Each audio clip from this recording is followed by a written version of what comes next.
બોલીએ જીવંતિકા માત કી જય. આ વ્રત શ્રાવણ માસના પહેલા શુક્રવારથી લઈને અંતિમ શુક્રવાર કોઈ પણ એક શુક્રવાર કરી શકાય છે. વ્રત કરનાર બહેને શુક્રવારે જીવંતિકા દેવીના નામનો દીવો કરી ભક્તિ કરવી, એકટાણું કરવું તથા પીળા રંગની વસ્તુ અને પીળા રંગના વસ્ત્રોનો આજના દિવસે ત્યાગ કરવો જોઈએ.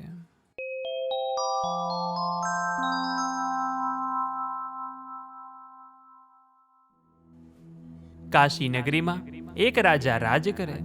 તેને રાણી પણ સાણી અને સદગુણી મળી હતી. તેથી તે પોતાને ભાગ્યશાળી માનતો હતો. બંને બધી વાતે સુખી, પણ સંતાનનું દુઃખ, તેથી રાત દિવસ તેઓ ચિંતા કરતા હતા. રાણીને એક દાસી હતી કે જે સુયાણીનું કામ પણ જાણતી. તેને ભાળ મળી કે ગામમાં એક બ્રાહ્મણી ગર્ભવતી છે અને તેને 3 માસ થયા છે. આ જાણ્યા પછી તે રાણી પાસે આવી અને રાણીને ઉદાસ બેઠેલ જોઈ કહેવા લાગી કે રાણી, તમે ઉદાસ કેમ દેખાવ છો? રાણી બોલી કે મારું દુઃખ તો તું જાણે જ છે. મને બતાવ કે મારું વાંઝ્યા મેણું કેવી રીતે ટળે. દાસીએ પોતાની યુક્તિ જણાવતા કહ્યું કે રાણીબા, આપણા ગામમાં પુરાણીની પત્ની પદ્માને દિવસો રહ્યા છે. હાલમાં તેને 3જો મહિનો ચાલે છે. 6 મહિના બાદ તેને સુવા વળાવશે. ત્યારે તેનું બાળક હું ચૂપકીથી તમારી પાસે મૂકી જઈશ. પણ હા, તમારે આજથી એવો ડોળ કરવાનો કે તમને દિવસો રહ્યા છે અને 3જો મહિનો ચાલે છે. આમ કરવાથી પારકા સંતાને પણ તમારા કોડ પૂરા થશે. રાણીને આ વાત ગમી ગઈ અને ત્યારથી નગરમાં વાત ફેલાઈ કે રાણીને દિવસો રહ્યા છે અને હાલમાં 3જો મહિનો ચાલે છે. ખરેખર ભગવાને રાજાની લાજ રાખી. 9 માસ પૂરા થતા પુરાણીની પત્નીને પુત્ર અવતર્યો. તેની સુવાવડ કરવા સુયાણી તરીકે પેલી દાસી જ આવેલી હતી. તેણે રાણીને કહ્યા મુજબ બ્રાહ્મણીને અવતરેલા છોકરાને ચાલાકીથી રાણી પાસે પહોંચતો કરી દીધો અને ઠાવકું મોઢું રાખી મહેલમાંથી બીજી દાસીઓને તેણે ખબર આપી કે રાણીબાએ એક રૂપાળા પુત્રને જન્મ આપ્યો છે. દાસીઓએ આ વધામણી સાંભળી અને ખુશ થઈ ગઈ. આખા નગરમાં સમાચાર પ્રસરી ગયા. રાજમહેલમાં આમ આનંદ હતો. વળી પુરાણીને ત્યાં રોકકડ મચી ગઈ હતી. બ્રાહ્મણીને બાળક અવતર્યું, પણ તે ક્યાં ગુમ થઈ ગયું તેની કોઈને ખબર જ પડી નહીં. આથી બ્રાહ્મણ અને બ્રાહ્મણી કલ્પાંત કરી રહ્યા હતા. બ્રાહ્મણી દર વર્ષે જીવંતિકા દેવીનું વ્રત કરતી હતી અને આ વખતે પણ શ્રાવણ માસના પહેલા શુક્રવારે તેણે જીવંતિકા દેવીનું વ્રત આદર્યું. 3 શુક્રવાર પસાર થઈ ગયા એટલે શ્રદ્ધાપૂર્વકનું વ્રત ફળ્યું. જીવંતિકા દેવી તેના પર પ્રસન્ન થયા અને તેનો પુત્ર રાણી પાસે હતો તેનું રક્ષણ કરતા હતા. બ્રાહ્મણીનો પુત્ર રાજાને ત્યાં લાડકોડમાં ઉછરવા લાગ્યો. દિવસે દિવસે કુંવર મોટો થતો ગયો. ભણીને તે હોશિયાર થયો ત્યારે રાજા એકાએક મૃત્યુ પામ્યો. હવે રાજગાદી ઉપર કુંવર બેઠો. તેણે કુશળતાથી વહીવટ ચલાવીને પ્રજાનો પ્રેમ સંપાદન કરી લીધો. એક દિવસ કુંવરના પિતા એટલે કે રાજાનું શ્રાદ્ધ કરવા જરૂરી સામગ્રી લઈ તીર્થધામ તરફ ચાલી નીકળ્યો. ચાલતા ચાલતા તે સંધ્યા ટાણે એક ગામમાં આવી પહોંચ્યો. ગામમાં એક વણિકની હવેલી હતી. ત્યાં કુંવર આવ્યો અને વણિક શેઠને કહ્યું કે આ હવેલી આપની હોય તો મને રાતવાસો રહેવા દો. વણિકે કુંવરને આવકાર આપ્યો અને તેને જમાડી સૂવા માટે મુખ્ય દરવાજા આગળ ખાટલો ઢાળી આપ્યો અને તેના પર ગાડલું પાથરી દીધું. એટલે કુંવર આડે પડખે થયો, પણ ચાલીને ખૂબ જ થાકી ગયેલો હોવાથી તેની આંખો ઘેરાવા લાગી અને આ કુંવર જ્યાં જાય ત્યાં તેનું રક્ષણ જીવંતિકા દેવી કરતા હતા. અહીં પણ કુંવર સૂતો તેવા જ જીવંતિકા દેવી એના રક્ષણ કાજે તેની સમીપ આવીને ઊભા રહ્યા. થોડી વારે કોઈના રડવાનો અવાજ સાંભળી કુંવર જાગી ગયો. ઉઠીને દીવાના પ્રકાશમાં જોયું તો ખંડના એક ખૂણામાં સૂતેલો વાણિયો રડી રહ્યો હતો. કુંવર તેની પાસે ગયો ને પૂછ્યું કે વણિક શેઠ, તમને શું દુઃખ છે? આમ રાતના રડવા બેઠા છો? વણિકે કહ્યું કે મુસાફર, મારે ત્યાં જેટલા બાળક જન્મે છે તે બધા 7મે દિવસે મરી જાય છે. આ વખતે મારી પત્ની સુવાવડમાં છે. તેને રૂપાળો દીકરો અવતર્યો છે અને આજે તેની 6ઠીનો દિવસ છે અને કાલે 7મો દિવસ ઉગતા જ દીકરો મરી જશે. આથી હું રડી રહ્યો છું, રડું નહીં તો શું કરું? કુંવરે કહ્યું કે શેઠ, વિધિના લેખ પર કોઈ મેઘ મારી શકતું નથી, એટલે અફસોસ ન કરો. બંને વાત કરતા બંધ થઈ ગયા અને શેઠ પાછા સૂઈ ગયા અને કુંવર જાગતો પડ્યો રહ્યો. બરાબર મધરાત થઈ હશે ત્યાં વિધાતા દેવીએ હવેલીમાં પ્રવેશ કર્યો. તે જોઈ કુંવરની રક્ષા કરી રહેલા જીવંતિકા દેવીએ પડકાર કર્યો કે વિધાતા, તું છોકરાના છઠ્ઠીના લેખ લખવા આવી તે જાણ્યું તો મને બતાવ કે તું શું લેખ લખવાની છે. વિધાતાએ કહ્યું કે કોઈને કહેવાય નહીં, છતાં તમે જીવંતિકા દેવી છો એટલે કહું છું કે સવાર પડતા જ છોકરો મરી જશે, આટલું લખવાનું છે.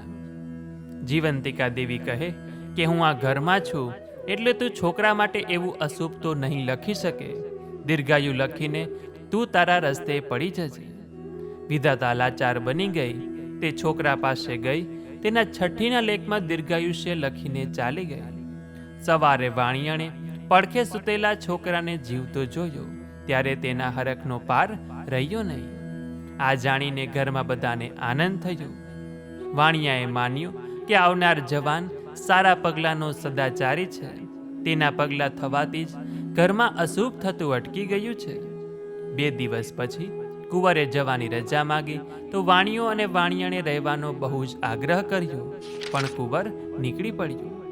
નીકળતી વખતે કુંવરે વચન આપ્યું કે પોતે પાછો ફરશે ત્યારે 1-2 દિવસ જરૂર રોકાશે. શ્રાદ્ધ ક્રિયા કરીને કુંવર પાછો વણિક શેઠની હવેલીએ આવ્યો અને રાતવાસો રહ્યો. આ વખતે વણિકની જૂની પત્નીની સુવાવડ આવી હતી. તેને પુત્ર ઉતર્યો હતો અને તેનો પણ આજ છઠ્ઠીનો દિવસ હતો. આજે પણ મધરાત થઈ એટલે જૂનીના છોકરાના છઠ્ઠીના લેખ લખવા વિધાતા દેવી પધાર્યા. ત્યાં તો જીવંતિકા દેવીએ પૂછ્યું કે વિધાતા, આજ તો કંઈ સારા લેખ લખવાના છે ને? કહેતો ખરી, બાળકના છઠ્ઠીના લેખ કેવા છે? વિધાતા દેવી કહે કે સવારના તે મરી જશે. જીવંતિકા દેવીએ પહેલાની જેમ હઠ કરી એટલે વિધાતા દેવી છઠ્ઠીના લેખમાં દીર્ઘાયુષ્ય લખી પાછા ફર્યા અને બોલ્યા, એક વાત પૂછવાની રહી ગઈ બેન. પહેલા પણ તમે અહીં હાજર હતા અને આ વખતે પણ તમારી હાજરી છે, તો તમારી પધરામણીનું કારણ બતાવો. આ વખતે જ કુંવરની આંખ ઉઘડી ગઈ. પોતાના ખાટલા આગળ કોઈ વાતો કરતું હોય તેવું તેને લાગ્યું અને હજુ પણ તે બંને દેવીઓ વાતો કરી રહી હતી. જીવંતિકા દેવી કહે કે બહેન, ખાટલામાં સૂતેલા કુંવરની માતા 7 વર્ષથી મારું વ્રત કરે છે. મારા વ્રતનો મહિમા શુક્રવારનો છે, એટલે શુક્રવારે તે મારા નામનો દીવો કરી મારી ભક્તિ કરે છે. મારા વ્રતના નિયમ મુજબ તે પીળા રંગની કોઈ પણ વસ્તુનો ઉપયોગ કરતી નથી, પીળા રંગનું અનાજ ખાતી નથી, પીળા વસ્ત્રો પહેરતી નથી અને આમ શુક્રવારે તે મારું જીવંતિકા નામનું વ્રત કરે છે. તેથી હું હંમેશા તેના પર પ્રસન્ન રહું છું અને આ કુંવર તેનો જ દીકરો છે, એટલે તે જ્યાં હોય ત્યાં હું તેનું રક્ષણ કરવા જાઉં છું. અને વિધાતા દેવી હર્ષ પામીને ચાલ્યા ગયા. સવારે વાણિયાને પડખે સૂતેલા છોકરાને જીવતો જોયો અને વાણિયાને એ વાતની ખબર પડી એટલે તેણે કુંવર પાસે જઈ કહ્યું કે જવાન, ખરેખર તમે મહાચમત્કારિક પુરુષ છો. તમારા શુભ પગલાથી આજે પણ મારા ઘરમાં અશુભ થયું નહીં. છોકરો જીવતો રહ્યો છે, માટે થોડા દિવસ મારે ત્યાં રોકાઈ જાઓ. આ બધો જીવંતિકા દેવીનો પ્રતાપ છે. એમ કહી કુંવર વણિક શેઠની રજા લઈ ચાલી નીકળ્યો. કેટલાક દિવસો બાદ તે પોતાના રાજ્યમાં મહેલ આવી પહોંચ્યો અને રાણીને જોતા જ નમન કરીને પૂછ્યું કે માતાજી, આપ હાલમાં કોઈ વ્રત કરો છો? રાણી કહે કે બેટા, અગાઉ મેં કોઈ વ્રત કર્યું નથી અને અત્યારે પણ વ્રત કરતી નથી. એટલે કુંવર સમજી ગયો કે આ મારી સગી જનેતા નથી. મારી માતા તો જીવંતિકા વ્રત કરે છે, માટે તેને મારે ગમે ત્યાંથી શોધી કાઢવી પડશે. એવામાં પવિત્ર શ્રાવણ માસ બેઠો અને તેનો પ્રથમ શુક્રવાર આવ્યો એટલે કુંવરે સવારના નગરમાં ઢંઢેરો પીટાવ્યો કે આજે મહેલ આગળ જમણવાર છે, માટે દરેક સ્ત્રીએ ખાસ પીળા વસ્ત્રો પહેરી સાંજે જમવા આવવું. સાંજ થતાં પહેલા નગરની નારીઓ પીળા વસ્ત્રો પહેરીને મહેલ આગળ જમવા જમા થઈ, તો પણ કુંવરે પ્રધાનજી મારફત નગરમાં તપાસ કરાવડાવી કે કોઈ સ્ત્રી જમવા માટે બાકી તો રહી જતી નથી ને. તપાસમાં પ્રધાનજીને એક બ્રાહ્મણીએ એવું કહ્યું કે હું જીવંતિકા વ્રત કરું છું, તેથી શુક્રવારે પીળા રંગના વસ્ત્ર પહેરતી નથી, માટે મારાથી જમવા આવી શકાશે નહીં. કુંવરે બ્રાહ્મણીને પહેરવા ગુલાબી વસ્ત્રો મોકલાવ્યા, એટલે તે સાડી પહેરીને બ્રાહ્મણી જમવા આવી અને ત્યાં કુંવર હાજર જ હતો. મા દીકરાએ એકબીજાને જોયા, સાથે જ બ્રાહ્મણીને દીકરા પ્રત્યે હેત ઉભરાયું. તેને ધાવણ ચડ્યું અને દૂધની શેર છૂટીને પાટ પર બેઠેલા કુંવરના મુખમાં પડી. આ આશ્ચર્યજનક બનાવ જોઈ સૌ સ્તબ્ધ બની ગયા અને ત્યાં કુંવરે ખુલાસો કર્યો કે આ મારી જનેતા છે અને મને ઘણા વર્ષે જોતા તેને વાલ ઉભરાયું છે. આ સાંભળી બ્રાહ્મણી બોલી કે બેટા, તારી માતા તો રાણી છે, છતાં તું મને માતા કેમ કહે છે?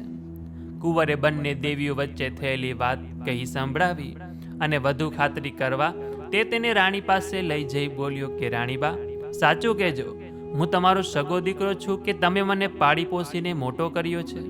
રાણીએ ખરી હકીકત કહી એટલે સર્વમાં જાહેર થઈ ગયું કે બ્રાહ્મણી જ કુંવરની ખરી માતા છે.